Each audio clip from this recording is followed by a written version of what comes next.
Hello, this is U.S. Immigration Attorney Sharifa Tharpe. I'm here live to take your U.S. immigration related questions. Go ahead and put your questions in the comments now. I do have some updates to talk to you about, some important updates, also some scary updates that we do need to know about, so you know how what to expect and how to move forward.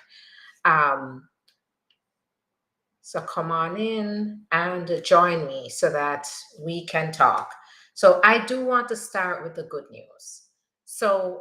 Internally in the office, we have gotten another T approval. So I know a few days ago we talked about a miraculous adjustment of status that we got for our client who was here for 25 years, did not realize that he could actually get the green card. We argued why he entered, uh, why he was given parole. He did not have the proof of the parole, but he was able to show it through his testimony. And because of that, he was approved, right? After 25 years of being told there's no way he can be allowed to get adjustment of status. And then today, hi there, Damien. Today we have gotten notification that we have a T approval. So for those of you, I know a lot of people are like, they heard that there's no more T visas, there's no more VAWAs. It is not true. We are still getting receipt notices coming in. We're still getting decisions, approvals. In the past 2 weeks, we've gotten T visa approvals. We've gotten work permit approvals. We've gotten a green card approval. So keep that in mind, guys. Now is the time. The reason our clients are getting this now, I remember having these conversations with my clients, and I told them that they always want to make sure they apply before something happens. My clients who are now winning, who at the time they listened to me, they heeded what I was telling them about potential changes coming, they jumped for it, and now they're okay, right? So it's all about timing. You need to make sure you act on timing. So this is where it's so important to make sure you give us a call, talk to us about your situation. We do initial evaluations, and that can help us to understand whether we offer you an option that we can help you with. So we don't waste your time and money. So it's fair. We're giving you that resource to be able to at least see if it's something that we can do for you. So please make sure you take advantage of that opportunity to see what is there, right? To start with.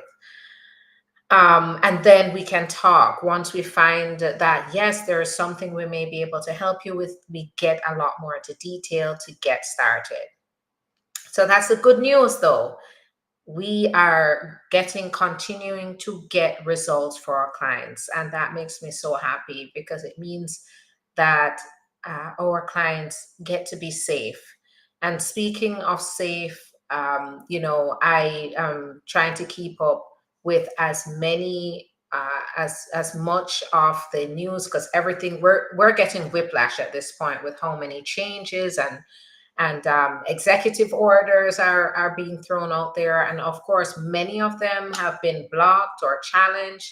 And, so on Trump's side, he is also feeling the pressure because he's pushing the executive orders out there, but there is some opposition. So the next one in regards to immigration is, I believe, in the coming days or weeks. So there hasn't been a particular day that has been announced, but we will be hearing about him using what's called the Alien Enemies Act from 1798. This law is still active, but we're not in war. We're not in an active war, and so it has not been used. But what he's going to do is he is going to then apply the Aliens Enemies Act to try to bypass due process and to deport people faster. So this is what the Alien Enemies Act does. It allows the government, it's sort of like martial law, but martial law only against the citizens of hostile countries that are in the United States. So what would happen is, if the way it's supposed to work is this law, once it's invoked, it allows the president to then target citizens of a hostile country that the US is in war with. So a country or a government, that hostile government, if there are any citizens of those countries in the United States, they can go and rally them up and detain them without due process. And in this case, what he is going to use that law to do is to justify locking people up and deporting them without due process by invoking that law.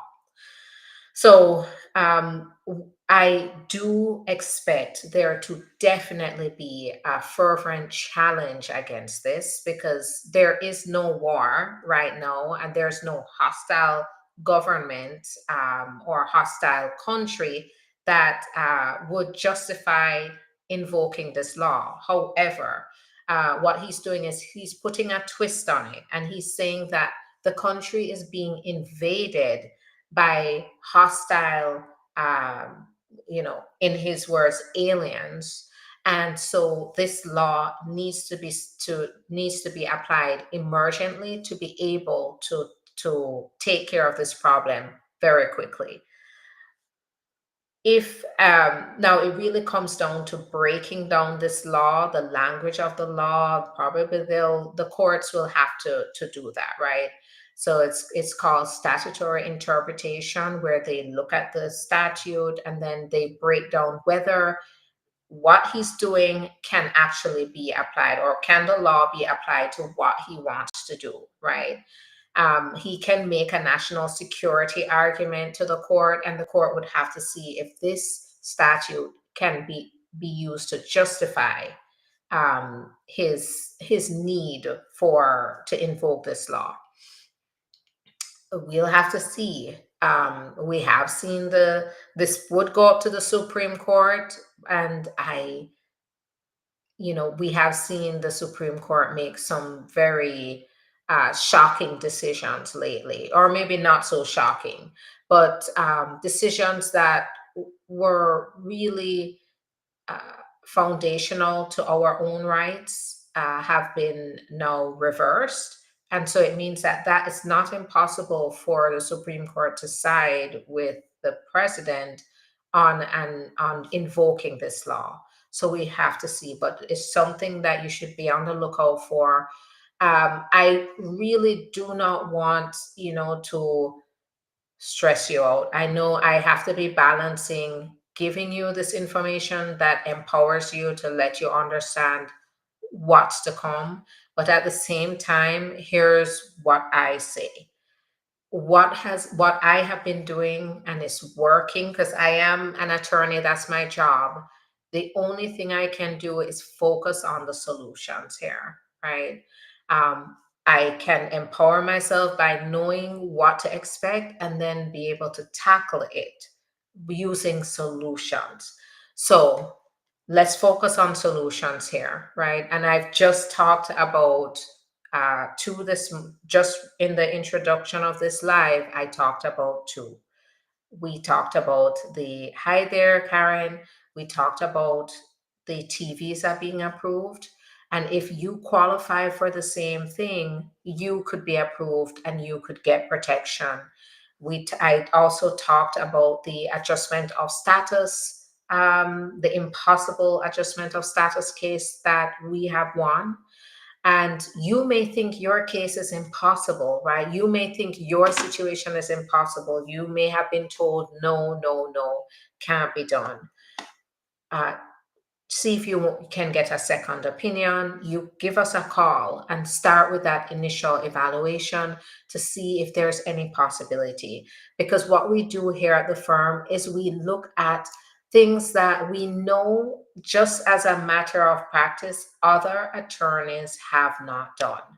Other attorneys, usually they don't really ask very the detailed questions that we do to figure out if there are humanitarian options and relief that are available. And oftentimes, because if you've been here without your papers for such a long time, you've been through a lot. You've probably been through abuse, mistreatment, exploitation, and because of that, you have been silent. You have thought maybe that would not matter because you don't have rights. You do have rights, and there are forms of relief, and we are getting it for our clients. And I just got one today. We just got that approval today. And 2 days ago, we got a miracle approval. So please make sure you don't count yourself out, because I'm here. I'm not here to scare you. I'm here to tell you that this is happening, but then on the other end, there are solutions. So start thinking about those solutions. And it's all about timing, because my clients that are winning now, they're winning now because in the moment when I describe to them this exact scenario, uh, the fact that laws can change, policies can change, they acted on it. And because of that, it's paying off now.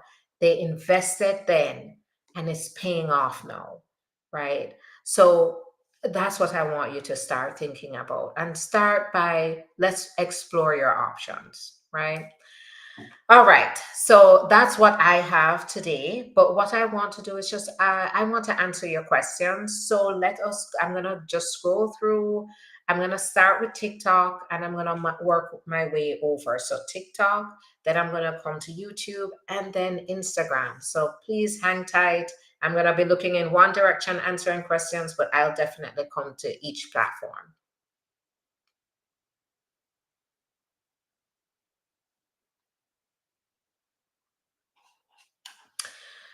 Please, it's confusing it in number for something else. Please explain.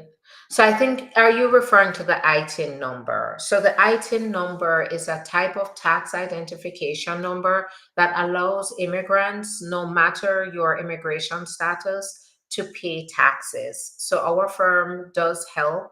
I am an certified acceptance agent. So I do help immigrants to be able to get their ITIN number so they can comply with the tax laws.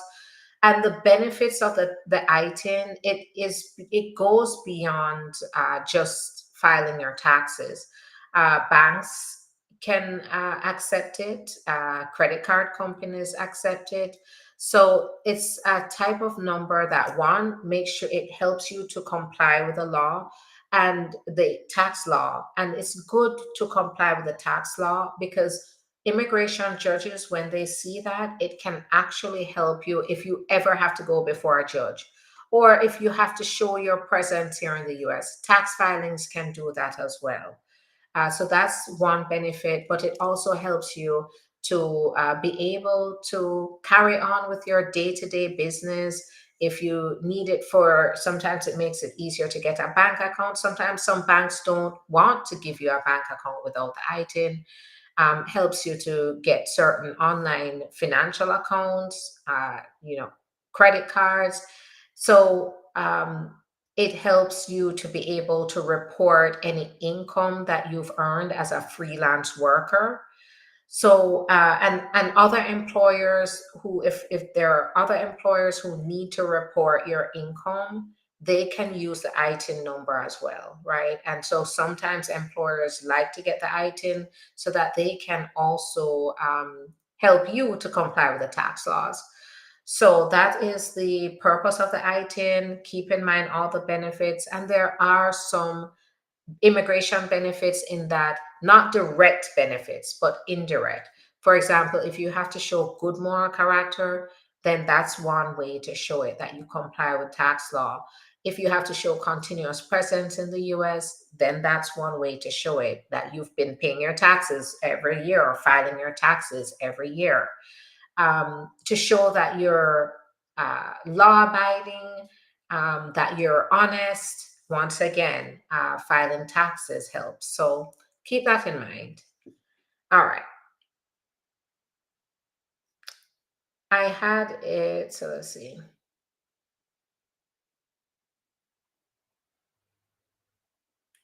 How long does it take to get a work permit? It depends on the type of work permit. If it's family based, 3 to 6 months. If it's VAWA, I would say 6 to 12 months. If it's T visa, it's usually, if they're going to issue it while you're applying, I would say 3 to 6 months.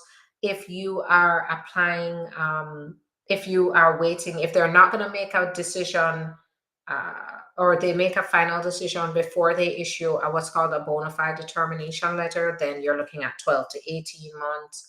Asylum is 6 months. So it depends on what kind of application you're filing. Is it safe to travel international as a citizen? Yes. Just make sure you have proof of citizenship. Make sure you're traveling with your passport. Um, Thanks so much for the gifts. I appreciate that. Um,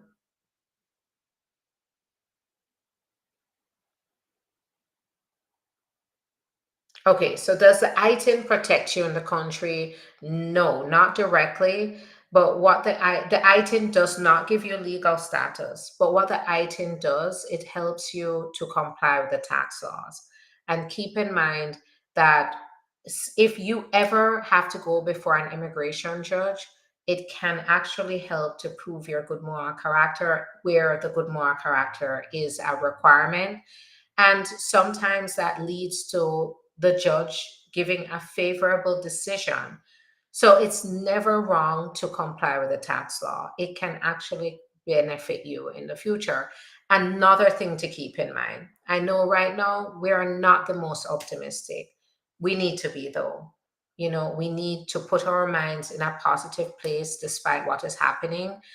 But here's the other thing I always tell people, because I look ahead. And once again, because I looked ahead, my clients are winning now, because what I told them in the appointments is what is happening. One of the worst case scenarios is happening.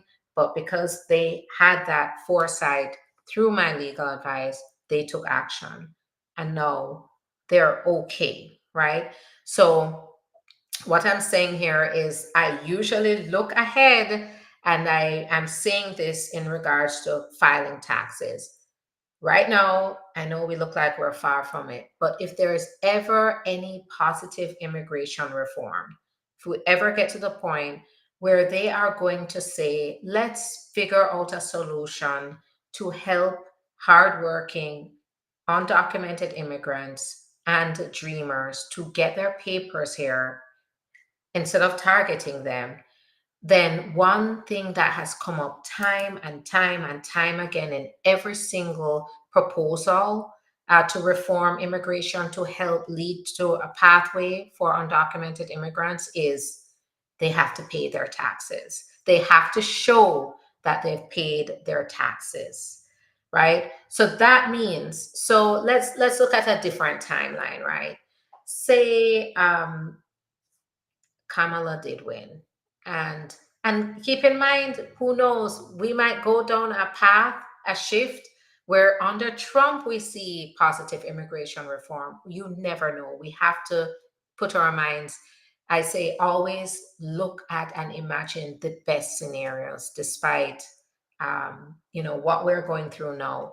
But say we were in a situation where Congress today said, all right, we're gonna listen, the country's losing because we've deported so many undocumented immigrants. Now we have a big gap in the labor force. So let's stop, pause now, and let's look at some solutions, because obviously now, although they are supposed to know this fact, but obviously now we have some good people that we need to stay in this country, right? Just say that happens. So they go ahead and they pass this immigration reform. And part of that, one of the requirements is you have to show that you have paid your taxes for 5 years. Guess what? Those people who had applied for their ITINs 5 years ago, right? Because they had the foresight to know that this could possibly benefit them in the future, complying with the tax laws could benefit them in the future. Those people that took those actions would be ready and set to apply right now and get whatever benefits are being offered under that immigration reform, right? Because they were looking ahead. So this is where I'm saying, yes, right now there's no immediate relief that tax paying your taxes is offering. But eventually, doing the right thing by paying those taxes and complying with the tax laws means that may open up yourself for a solution in the future. So just keep that in mind, right? Every single tax bill, I mean, not tax bill, every single immigration reform bill that went forward in the past few years, over the past 5 years, has said you have to show you have paid your taxes over a number of years. Okay, so those who never pay their taxes, they are behind. Those who pay their taxes, they're definitely ahead of the game at that point. All right. Can a felon petition for a spouse? Yes, but there may be if the petitioner who has a felony, if they fall under the Adam Walsh Act, that says that if the felony or the crime involved a minor, then at that point they are barred from petitioning for them. But if it's not relating to a minor, a crime involving a minor, then it should be fine. But no, keep in mind, always get legal advice. Go ahead and get legal advice, because anything to do with criminal, you always get legal advice. But I have seen this situation before with someone with a felony petitioning for their spouse, and it's fine.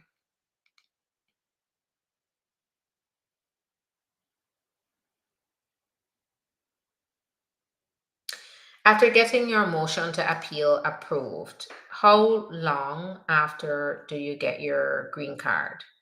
So if the appeal was, it depends on what kind of appeal. So if it was an appeal of a petition and you had an I-485 attached to it, then right away you could get your approval. If say it was a marriage-based I-130 and you had to appeal the I-130, and now they have sent it back and said it needs to be, the denial needs to be reversed, then in that case, that I-485 would be reinstated and then approved. So you'd get it right away. So it depends on what the benefit is.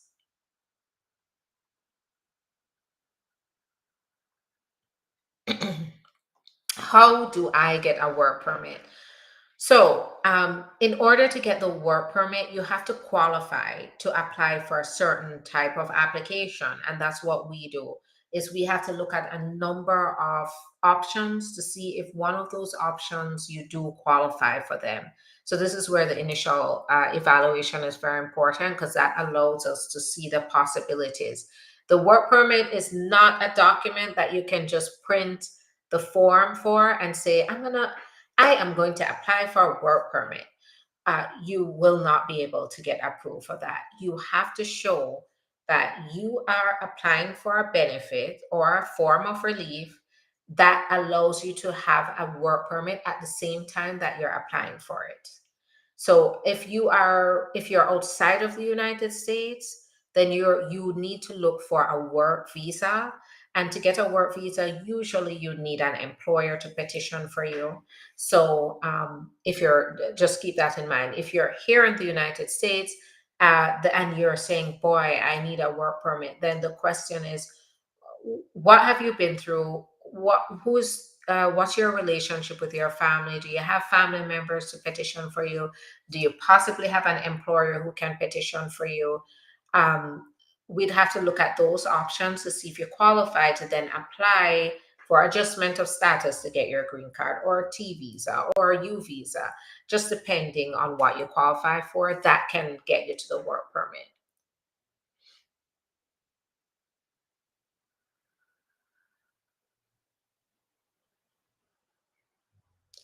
After getting, so I answered that.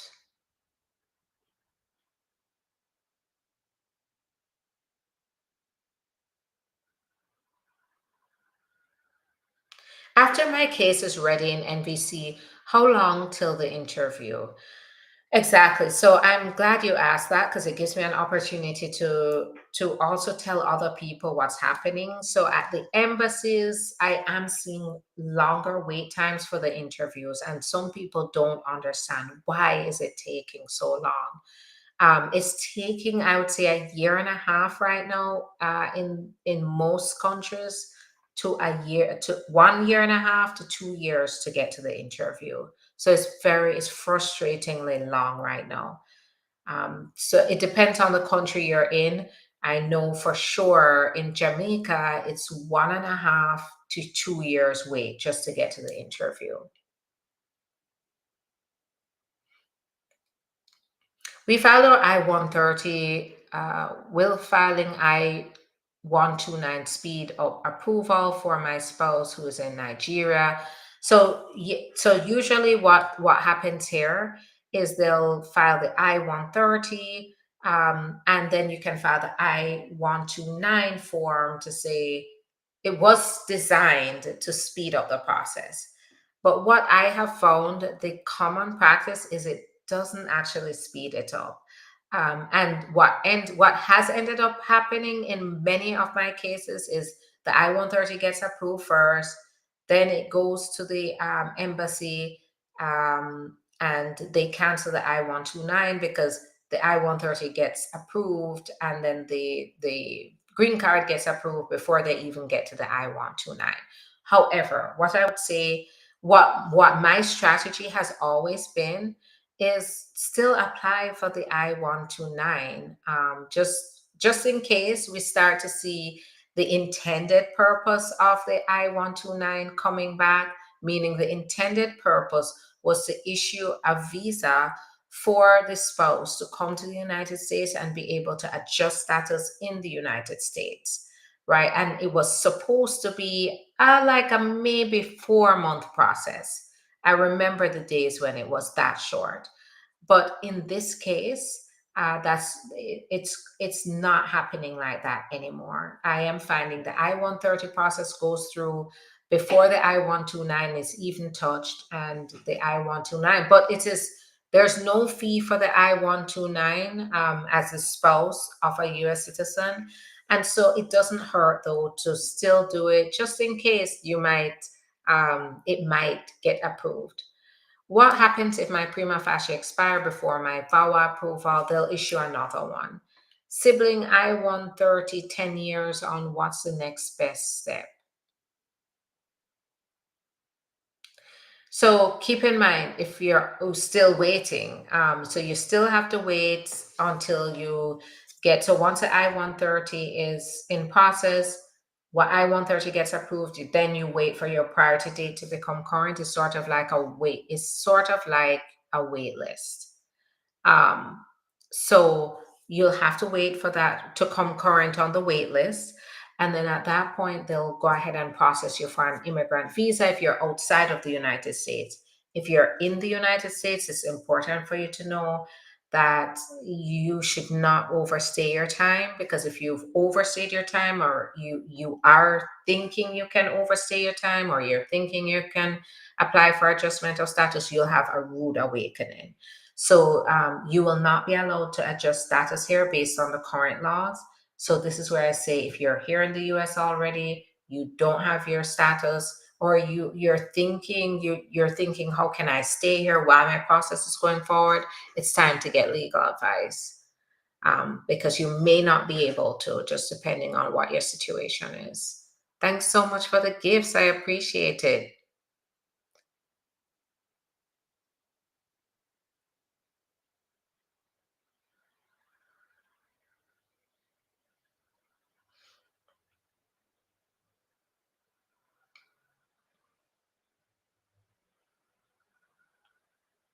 Okay, so can my case change although the judge denied my green card, but she gave me a work authorization?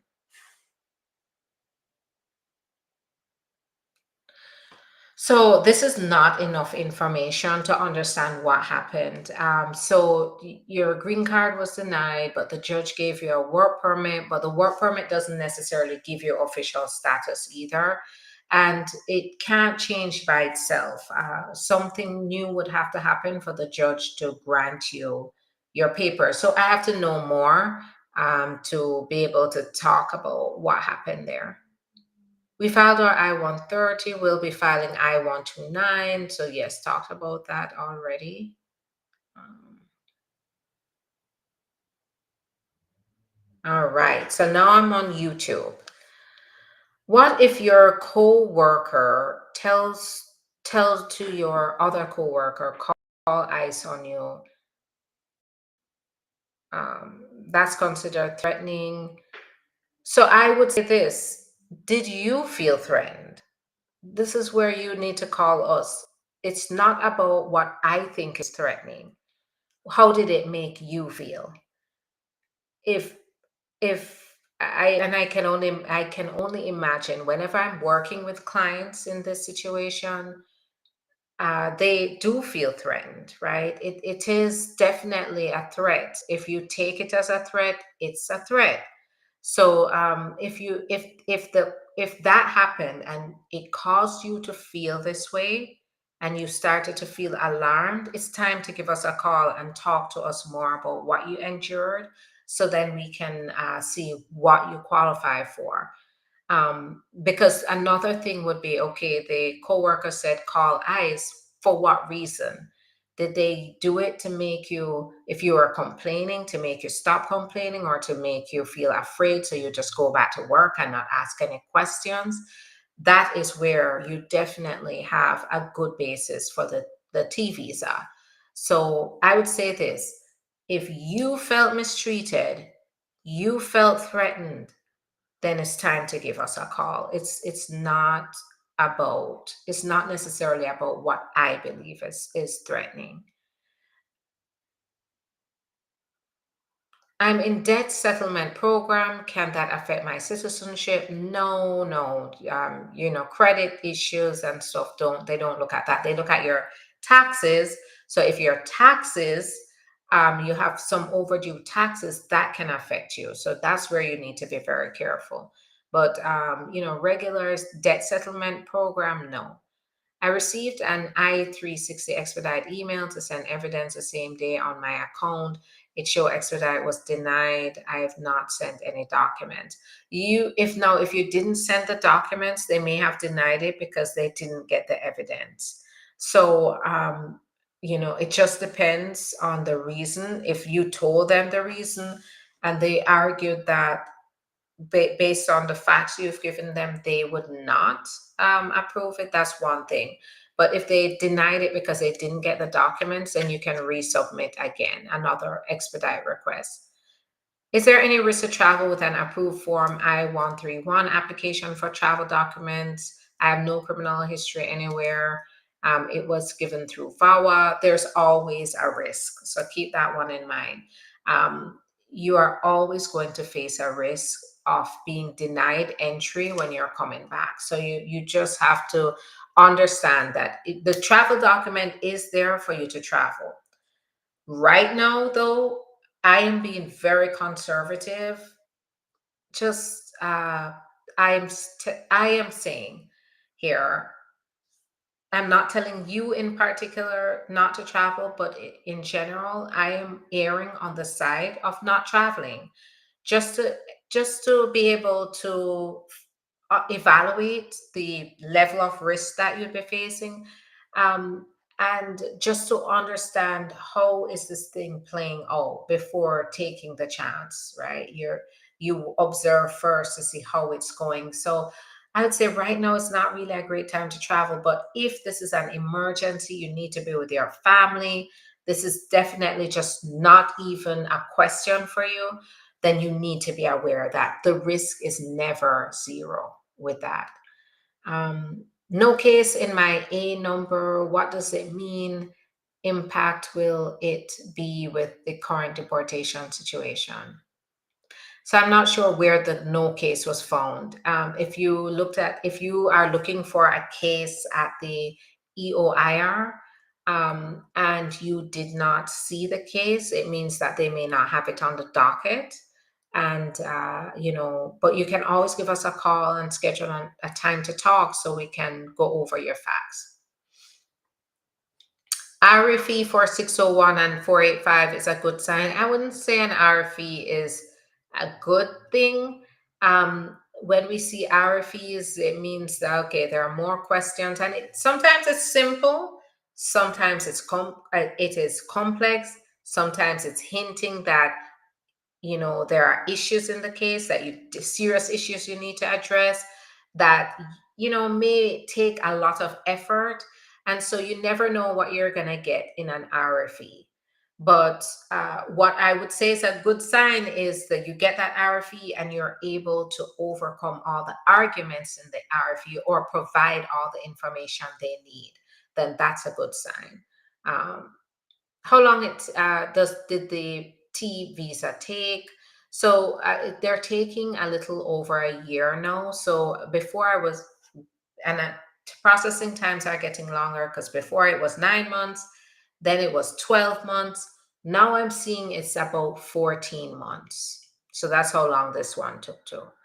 Hi, Sharifa. My husband overstayed, but his sister petitioned him and already received his approval notice. Is my husband at risk of deportation? Yes. Wait, so his sister, yes, yes. He's still at risk. She petitioned for him. It was approved, but is his priority date current? That's the most important thing. But here's the other painful part about this. If he overstayed, then it means he can't do adjustment of status, because they don't allow you to do adjustment of status under family base if you overstay.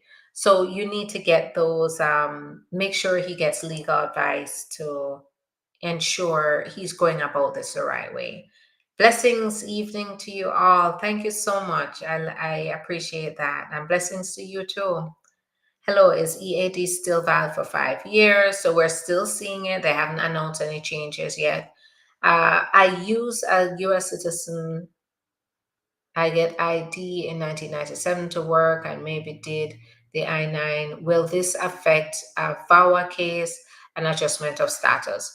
So now they did pass the law to make it extremely unforgiving to claim false citizenship or to use a citizen's identification to claim citizenship for yourself for your benefit.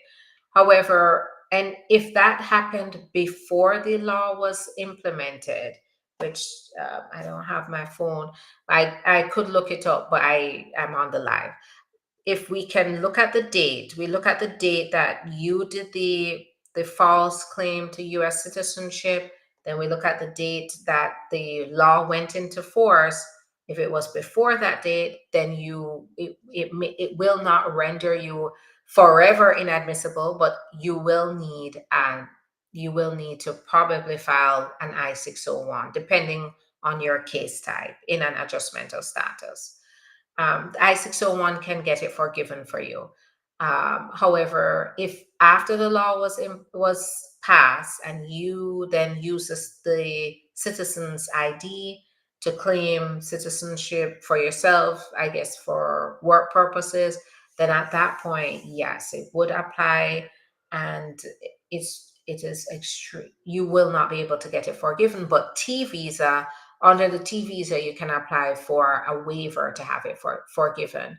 But if they found willful false claim to U.S. citizenship, they will, under VAWA, it's not forgivable. So it would have to be a situation where we then evaluate: do you qualify under T visa based on maybe what? Because obviously some abuse went on here, so we'd have to figure out what that was, and we have to look at the date of the law, and if everything lines up, that's going to say all you need is probably a waiver.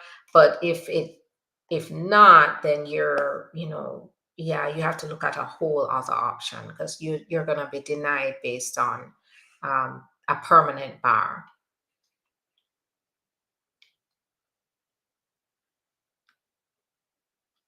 And yes, yep. Uh, so the I-9 never, ever, ever, ever. It's one of the worst things, is to claim being a citizen on any document. Don't do it for job applications. Don't do it for the I-9 process that happens at a job. Don't tell an officer you're a citizen. Don't don't let those words come out of your mouth to any third parties that, yes, I'm a US citizen. Don't register to vote. Don't do anything like that, because that's the worst thing you can do. It means that they will find false claim to US citizenship, and you'll be forever barred from getting a green card. Hello, Faith. What is the wait time for TV? Also answered that. Thank you so much, Damien. I appreciate that. If someone is here waiting for green card and they say you have one more paper to sign, should they show up?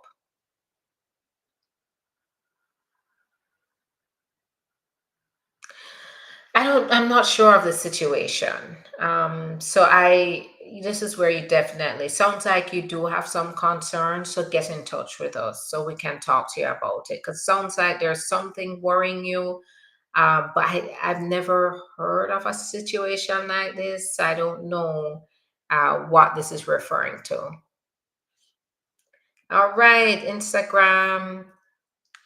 I'm here, so go ahead, put your questions in the comments. Can a non-immigrant apply for an ITIN? Yes, absolutely. All immigrants can apply. The way that they look at it is, under the IRS, they look at it as, are you residing in the US for enough time that you can pay taxes, regardless of your immigration status. I mean, yes, if you're a citizen, then you can't get the I-10. If you're a permanent resident, you can't get the I-10. But when they're looking at you, they're not looking at your immigration status in a way like how the immigration USCIS looks at it.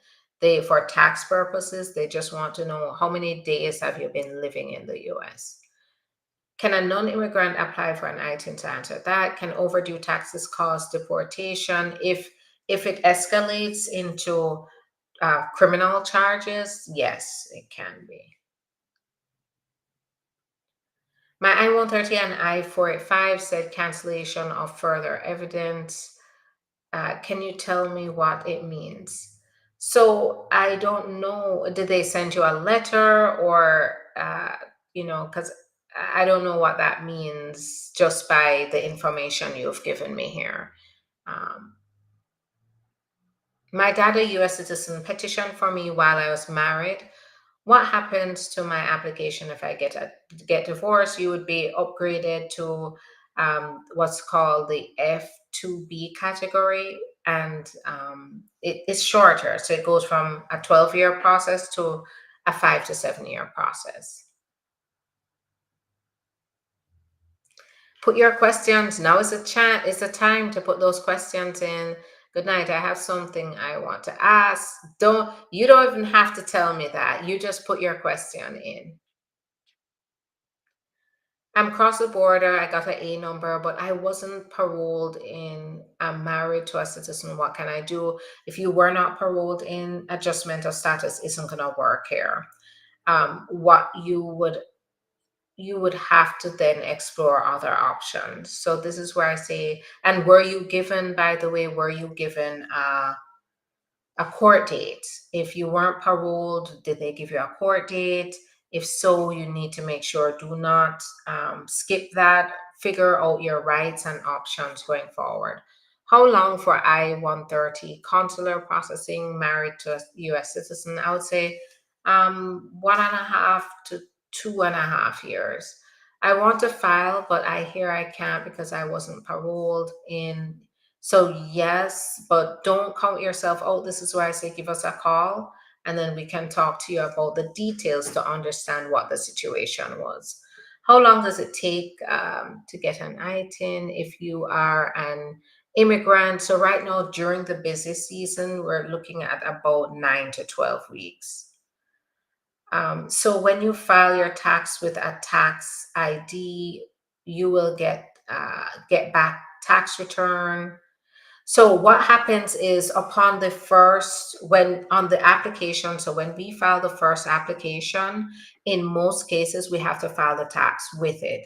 So our client is actually filing their first tax return along with the application to get the ITIN. So when it goes into them, to the IRS, they process it and then send back the ITIN that, and now they have on record that they've filed their taxes, and every year they'll use the ITIN to file those taxes until it expires. And then you just renew it.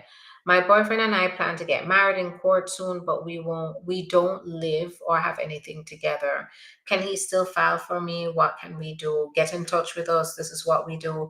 And I would say this, you as a married couple, any married couple, you're gonna have to, you live together, and maybe you don't live together for a reason, but you have to explain it.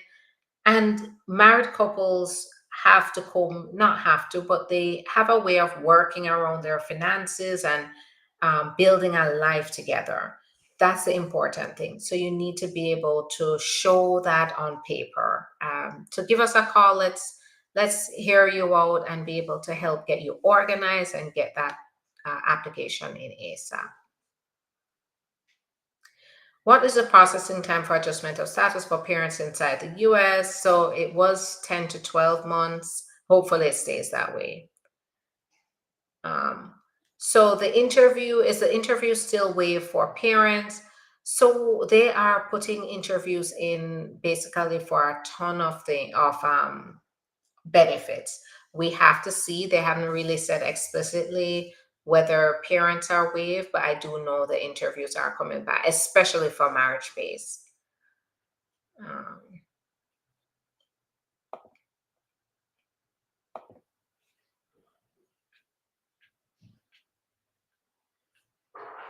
can I be married in my home country and also get married in the state to a different spouse? No. That they will definitely deny your application on first sight of seeing that. You have to get divorced in your country and then show the divorce and get married here in the US after your divorce. And they're definitely going to ask for that divorce decree during the process. Can you do an easier application other than marriage based, even if you're married to a US citizen? Off the offhand, no.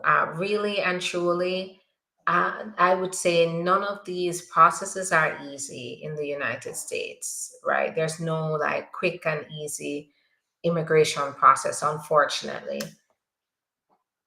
I called the office. I'm looking forward to speaking with you. That's great. And this staff will definitely help you get scheduled. Is that true that marriage is the only way? No, it's not true, but we have to talk to you to figure out what other options may fit. What happened? Overstay your visa, 7 year. I need help. Give us a call. We talk to you, we figure out your circumstances, and then we can help you to apply should you qualify. But you need to make that move to get in touch. That's where you're going to get the benefit of knowing and taking action. I'm located in Delray Beach, Florida, also Boca Raton. They're neighboring towns, but I do represent clients in all 50 states and the globe. So no matter where you are, I can help you. All right, that's it for me. Thanks so much, guys, for spending at least a sliver of your Friday night with me. I appreciate your time. I will be back on Monday. And what you can do is like, subscribe, follow, because by doing that, you're able to um, keep up with me. And when I'm online and you see me, you can get notification and hop on. And then also sharing the videos can help others to find this information and be able to understand and empower themselves through the process. Thanks so much for the follows. I appreciate it. Thank you, everybody. Have a great night. I'll be back on Monday and then we can talk again. Have a good night. Bye bye.